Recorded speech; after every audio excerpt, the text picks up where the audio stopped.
Hello and welcome to How to Start Up, a podcast for anyone starting a company.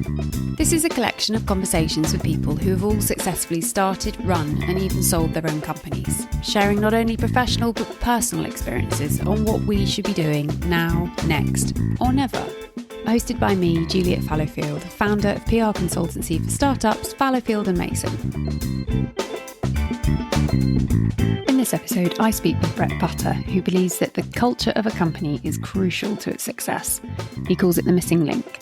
Brett is an expert in this field and is consulted by global companies and leaders to help them design, develop and build high-performance cultures.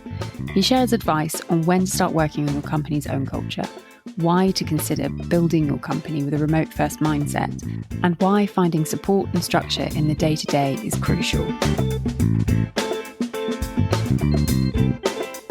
Thank you, Brett, so much for joining How to Start Up today. It would be wonderful if you could give a brief introduction as to who you are, a bit about your background, a bit about your company. Yes, thanks very much for having me, Juliet. My name is Brett Butter. I'm the founder and CEO of CultureGene. It's a company culture development and software platform. Fantastic. And when did you start this company? Started the business 4 years ago now, and prior to that, I had run an executive search firm for 16 years. What was it that gave you the idea for this new company? Well, I was lucky enough about 5 years ago to work with 3 companies almost in a row where the CEOs had a very clear understanding of their culture. I was tasked with finding candidates, and the mandate was find us candidates that have the right skills, experience, and match with our values. And that third piece was really quite a challenge to do because finding candidates is hard enough, but finding candidates with a values match was even tougher. So we worked out how to do that. But actually where the penny dropped for me was when the interview started, and you could just see how clearly the candidates with a really good values match and the company just got on. Also, post that process, once they'd been hired, the candidates just made a significant mark in the company and really moved the companies on in leaps and bounds. So that's really where the penny dropped for me, and I started doing research and really digging into company culture and understanding it further. You're so right, because, I mean, in my experience of being in roles before, you can have the best job description on paper, but it's the people around you that make or break how much you love going to work. And it sounds like you're solving that from the beginning for people. Yeah, exactly. If the values don't match, you end up wearing a mask, or you end up pretending to be somebody you're not, and that means you're not happy and also not working optimally. I didn't realize it at the time, and I didn't realize how important it is for that to happen, but I got a sense around 5 years ago that culture was the missing link and values were such a critical part of that, and that's really where it all kicked off. Well, congratulations. Thank you. And what was it you did first when you started this business? Well, as I had been running an executive search firm, I did what I thought was the natural thing and spoke to a bunch of my clients who I kind of thought, hold on, I've done some work with you, you're doing really well, but there's probably more you could be doing. And initially, I started helping them on building values-based recruitment processes within the organization, and then it's scaled from there. And what was the best piece of advice that you were given when you first started? Do the hard yards. And one of my good friends, he'd run a business before, and he had both good and bad experiences with strong and weak cultures. He said to me, you're going to have to, if you're going to go down this route, you're really going to have to research it, you're going to have to study it, you're going to have to make it your own, because nobody has really done this yet. Nobody's got it right. And there are some companies that do culture consulting, but it's really superficial. So you've got to just do the hard yards and do the research and understand what it is you're talking about so that you become the subject matter expert in the field. So if you've got your good idea to start a new company and you're really passionate about it, you really need to do the legwork to prove to others why it's viable. Is that true? Yeah, it is, especially in this field where company culture is very much this invisible, subconscious, intangible thing that happens below the surface. And my job is to help make it more surface bound and more conscious, tangible, and visible. In order to do that, the CEOs or the leaders that you work with really have to trust you. And you've got to have demonstrated that you know the space inside out. And fortunately, it has become my passion. So you're exactly right. It's still relevant today. And I spend 25% of my time still either teaching or learning. So becoming that expert builds trust with your external clients. Definitely. I've written 2 books on the subject of company culture. At the beginning, what percentage of research background prepping were you doing versus going out and winning new business? Is there a happy ratio? No, there wasn't really for me, because I did expect this to be a little bit of a slow burn, because company cultures is something that it's until recently has been taken for granted, because it actually happened as a byproduct of having an office, the osmosis and all of those joyous things that came with an office when were taken for granted. And so I kind of took it from a long haul approach, and I spent a lot of time creating content, reading, interviewing.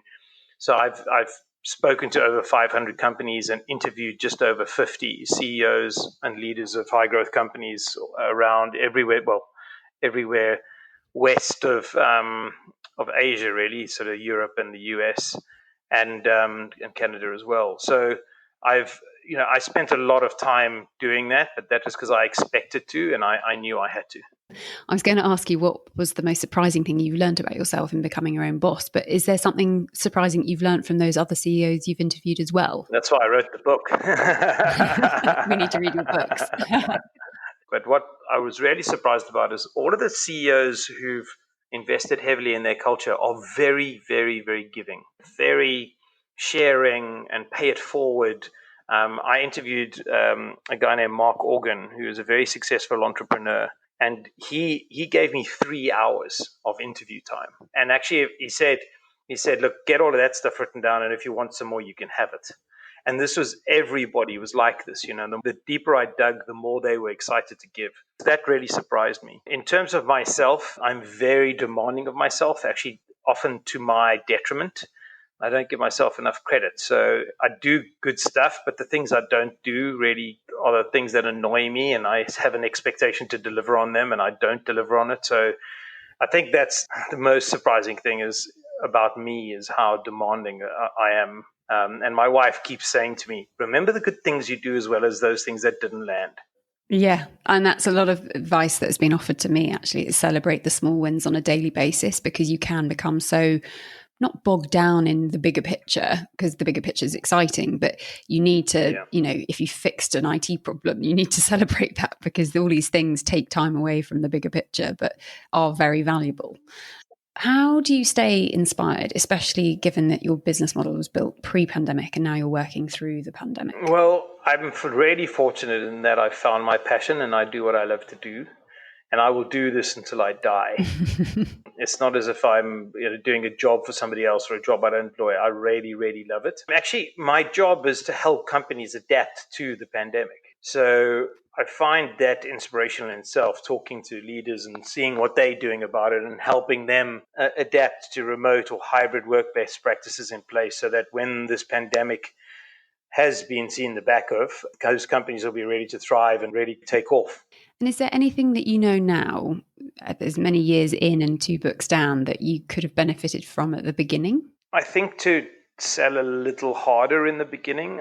My background is actually sales, which is odd that I wasn't selling hard enough.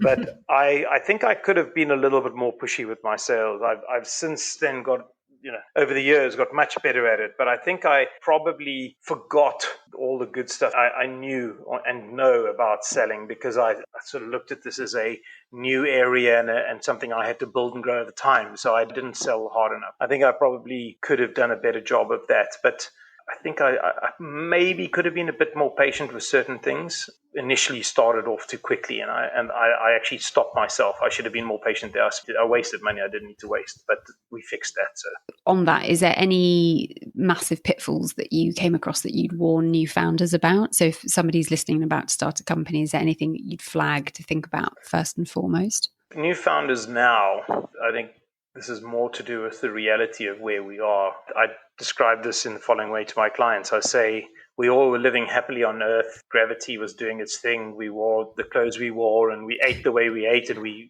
were breathing the way we breathed. The way I look at this pandemic is the earth has been obliterated. We made it to the moon, and now gravity is different. The food's different. The way we move is different. The way we run is different. The way we eat is different. Everything is different. And so my recommendation is, if you're going to start a company now, build it with a remote first mindset and remote first operating system from the beginning. You're completely right. I feel like everything remote has been expedited because of the pandemic, and the autonomy employees now assume is fantastic. And we've got this huge opportunity, I think, to embrace that and see what that can offer back to businesses. Is there anything, if you could have your time again, that you wouldn't do if you could go back? There's nothing I wouldn't really do. Even the mistakes or the negatives were learning experiences, and you've got to experience the potholes to know how to avoid them. Yeah. What is it? Experience is what you get after you've needed it. Yeah. I think the mistakes I've made have given me the right scars I need. And what do you enjoy the most about being self-employed, other than the fact you have just moved your family to Portugal? Well, I am my own boss, which is probably the best bit about it. Within the structure of a 3-year-old and a 1-year-old and a wonderful wife, I'm boss of the business, and then I try my best to be a good father and a good husband. I think if you get that rhythm right and you get that timing and that structure right, that you can actually get more out of what you do by being self-employed. So I think the not having to answer to anyone is good, but actually maybe having more support in some ways, where there was a bigger team and I was part of a bigger team, that may help. On the flip side of that, what is it you enjoy the least about being self-employed?